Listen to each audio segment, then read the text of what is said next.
Bonjour à tous, aujourd'hui intégrale improbe, donc généralisée.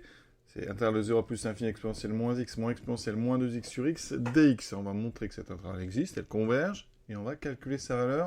Première étape, l'existence de cette intégrale.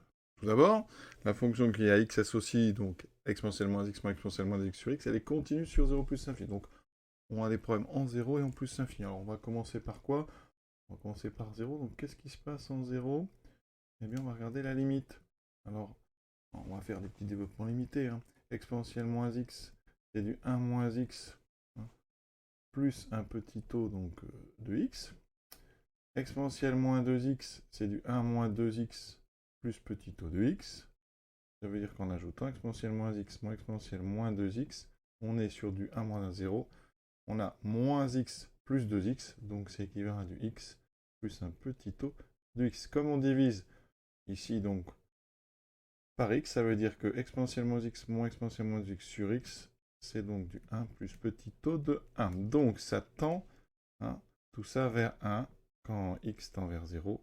Donc on peut prolonger par continuité. Hein, on prolonge par continuité.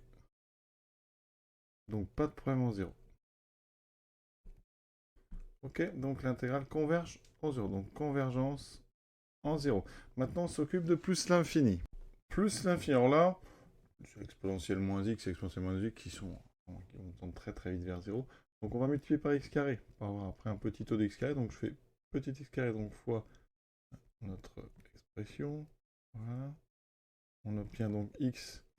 Alors je vais développer x exponentielle moins x moins donc x exponentielle moins 2x. Alors c'est évidemment deux croissances comparées. En plus l'infini ça tend vers 0. D'accord? Donc, conclusion, exponentielle moins x moins exponentielle moins 2x sur x, c'est donc un petit taux de 1 sur x2.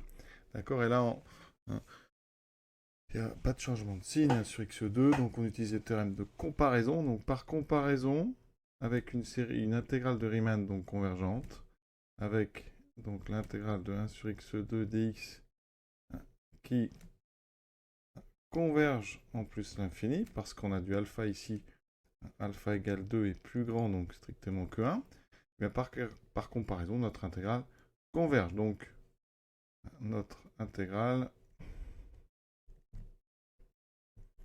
converge en plus l'infini. Donc, convergence en 0 en plus l'infini. Donc, notre intégrale, elle existe.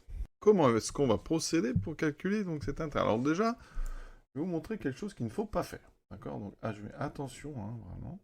On pourrait être tenté, hein, quand on n'a pas vraiment l'habitude, de séparer en deux, c'est-à-dire d'aller chercher, voilà, de transformer ça en une soustraction. Hein, voilà. Alors, évidemment, c'est faux, je vais vous dire tout de suite pourquoi. Hein, ça ferait souci. Voilà, on pourrait être tenté de faire ça, mais attention. Hein. Ici, hein, les intégrales vont plus l'infini, elles convergent, mais en 0, hein, l'exponentielle moins x, eh ben, il est équivalent à 1. Donc là, vous avez du 1 sur x, ça ne converge pas. Donc, ça veut dire que cette chose-là est fausse. Hein. On ne peut pas le faire. Et si vous le faites, il y a quelque chose d'assez intéressant. Quand vous faites un champ de variable dans cette intégrale, ici, hein, si vous prenez un u égale 2x, bien vous aurez intégrale de 0 à plus l'infini, d'exponentielle moins u sur 2, donc du sur 2, et on revient exactement à l'intégrale de 0 à plus l'infini d'exponentielle moins u sur u du. Vous voyez, on pourrait être tenté de dire que finalement la soustraction fait 0 et donc notre intégrale vaut 0, vous voyez. Donc là, on fait très attention. Hein. Si vous voulez séparer comme ça en plusieurs intégrales, il faut d'abord s'assurer de la convergence de chacune, ce qui ici n'est pas le cas du tout, donc on ne peut pas. Hein. Donc si on veut séparer, eh bien, il va falloir, eh bien, en 0, à la place de mettre un 0, on va mettre quelque chose, une lettre, hein, et on va la faire tendre vers 0. D'accord? Une variable, donc on va mettre, en général, quand ça tend vers 0, c'est plutôt epsilon. Donc ici, on va mettre un petit epsilon et on va couper en deux. Donc, on va préparer le terrain en mettant soit epsilon strictement positif. Les intégrales, donc de epsilon à plus l'infini d'exponentielle moins x sur x dx et l'intégrale d'epsilon à plus l'infini d'exponentielle moins 2x sur x dx, elles existent. Hein. Car, alors évidemment, deux raisons. Hein. X donne exponentielle moins x sur x et x donne exponentielle moins 2x sur x, elles sont continues sur le fermé, donc epsilon plus l'infini, d'accord? Et deuxième raison, hein, en plus l'infini, hein, les deux, convergent. On ne va pas le rappeler, mais il suffit de multiplier par x carré, vous avez un petit taux de 1 sur x carré. Donc, et elles convergent en plus l'infini. Donc, elles existent. Ça veut dire que je peux séparer. Donc, ça donne ceci. Là, on va faire notre changement de variable. L'intégrale existe, donc il n'y a pas de problème. On prend un changement de variable évidemment très simple. U égale 2x. Ça donne U égale 2x. Du est donc égal à 2dx. Ce changement, il est C1. Hein, et U est bijectif, hein, d'accord? C'est un changement bijectif. Donc pas de problème. On peut procéder donc à un changement de variable. Ça donne quoi? Et c'est là que c'est intéressant. Hein. Alors la première intégrale ici, on n'y touche pas. Voilà. Pour la deuxième, donc, quand x vaut epsilon, u vaudra 2 epsilon, plus l'infini donnera plus l'infini, exponentielle moins u, sur x qui vaut u sur 2, et du qui vaut, enfin dx qui vaut du sur 2. Donc j'ai ici du sur 2. Les deux se simplifient, d'accord? C'est ça qui est intéressant, c'est qu'ici, à droite, cette dernière intégrale, eh bien, on va retrouver exactement, en fait, la même. Alors, c'est pas la même variable, on peut rechanger, mais en fait, vous avez exactement 2 fois la même intégrale. Donc, ça veut dire que là, hein, les variables étant muettes, ici, ça fait exponentielle moins x sur x dx. Vous voyez, on a la même, sauf que là, une borne ici qui est différente. Donc, par Schall, on va réunir sous forme d'une seule intégrale. Et ça donnera l'intégrale, donc de epsilon à 2 epsilon exponentielle moins x sur x dx. Et maintenant, on va s'attaquer au calcul de cette intégrale. Et là, il y a une très jolie astuce. On retrouve cette même astuce dans cette intégrale ici que j'affiche, hein, que je ferai un peu plus tard. Très jolie aussi, vraiment un classique, arctangente 2x moins arctangente sur x dx. On a la même idée à ce moment-là. L'idée, c'est qu'on va procéder par un encadrement. Parce qu'en fait, l'intégrale de epsilon à 2 epsilon de 1 sur x dx, elle est très particulière, on la retrouve assez souvent. Primitive, hein, c'est donc ln de x, epsilon est strictement positif. Voilà. Quand vous faites ça, vous avez du ln de 2 epsilon moins ln d'epsilon, et c'est une différence de gagne, donc c'est ln de 2 epsilon sur epsilon. Les epsilon se simplifient, il reste ln de 2.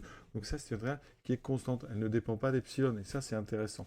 Donc on va avoir cette idée-là, comme exponentielle moins x est borné, hein, on connaît sa limite en 0, et bien on va procéder par un encadrement. Donc, x est entre epsilon et 2 epsilon, ça veut dire qu'exponentielle moins x est entre... Donc ici, c'est décroissant, hein. Ça fera exponentielle donc de moins 2 epsilon et exponentielle de moins epsilon. D'accord? X est strictement positif, donc on peut diviser par x sans problème. Voilà, l'ordre ne change pas. Et maintenant, propriété, on peut encadrer. D'accord? Entre epsilon et 2 epsilon. Ça veut dire qu'ici, on obtient ceci. Et on va... Et ici, epsilon, c'est indépendant de x. Je vais sortir exponentielle de moins 2 epsilon et exponentielle de moins epsilon. On obtient ceci, vous voyez, j'ai fait apparaître 2 fois l'intégrale qu'on vient de calculer, qui vaut ln de 2. On obtient donc notre intégrale ici, qui est coincée donc ici entre donc ln de 2 multiplié par exponentielle de moins 2 epsilon et ln de 2 multiplié par exponentielle de moins epsilon. Et là, passage à la limite, hein, théorème des gendarmes. Les deux côtés, regardez, avec les exponentielles tendent vers 1, donc ça tend vers ln de 2 des deux côtés. Et donc, bien, on a terminé. Ceci tend donc, c'est un x ici, tend donc vers ln de 2. Et comme c'était égal à notre intégrale, donc l'intégrale qu'on cherche ici, elle est égale à ln de 2. Voilà, puisqu'on voit la limite, hein, quand epsilon tendait vers 0. On fait une jolie conclusion avec la limite quand epsilon tend vers 0. Et on a terminé, je trouve, ce très joli exercice. Voilà, à très bientôt.